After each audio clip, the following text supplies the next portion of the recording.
ng College of Law. Ano inyong legal opinion din, Amado Valdez, sir, dito sa mungkahi na palitan po ang bawasan ang 2/3 vote o kaya baguhin instead na 16 votes daw po para makonvict ang isang ini-impeach. Diretso natin, VP Sara, dahil siya ang nakasalang ngayon, gawing 15 votes. Pwede ba ito? Legal ba ito? Constitutional ba ito din, Amado Valdez, sir?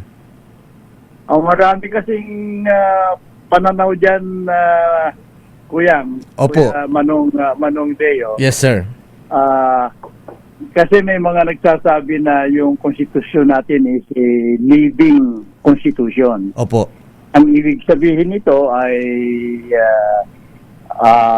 may interpretation kang gagawin na depende do sa mga pangyayari. Kasi nung gawin yung constitution naman, hindi naman ma-anticipate lahat yung merong makukulong. Walang ina-arrestong senador. Walang nagtatagong senador. Oh. Kasi ang assumption pag senador ka hindi ka gagawa ng masama kundi gagawin mo yung mabuti para sa bayan. Pero yun namang kasing impeachment proceedings ay kailangan nasa constitution yan because that's part of the process. Opo. Na dapat gawin kasi ang ating setup of government is it's cycle yan, Manong Deo from one cycle to another, yung from one election to another. So one election is one cycle. So kung yung binutuhan mo within that in-between cycle ay hindi tamang ginagawa, nag-provide sila ng legal system para hindi na siya makarating sa susunod na eleksyon dahil nga sa nawalan na ng tiwala ang taong bayan. But then, hindi mo nang pwedeng alisin yan kundi magdaan ka sa impeachment process. So, ang ibig sabihin ng living constitution, kung interpret mo, pwede mo ngayon 24 pa rin. Hindi naman mababago naman yung 24. Pero, sino magpa-participate niyan? Ang magpa-participate yung 22.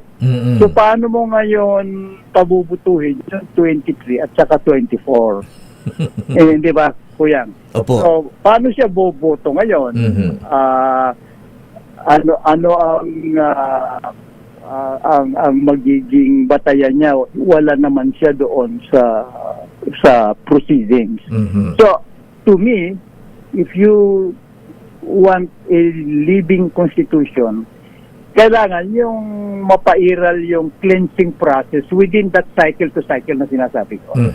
Speaking so, hindi mo maki-cleanse yung anomalya sa government, yung hindi nakarapat-dapat, kung hindi mo interpret yung Constitution para masunod yung spirit of the Constitution. Yung spirit ng Constitution is kailangan na yung kontrata. Meron kasing pag na-elect ka, Kuya Deo, there's a contract between the governed at saka yung elected. Yung impeachment process, aalisin muna yung i-terminate muna yung kontrata mo paano mo mai-terminate yung kontrata kung hindi mo naman mapapail yung constitution dahil nagtatago yung isa, nakakulong yung isa. So in my view, para matupad natin yung essence ng diwa ng constitution na yung ang democracy kasi by cycle yan by election yan. Kailangan niyang interpretation is living constitution.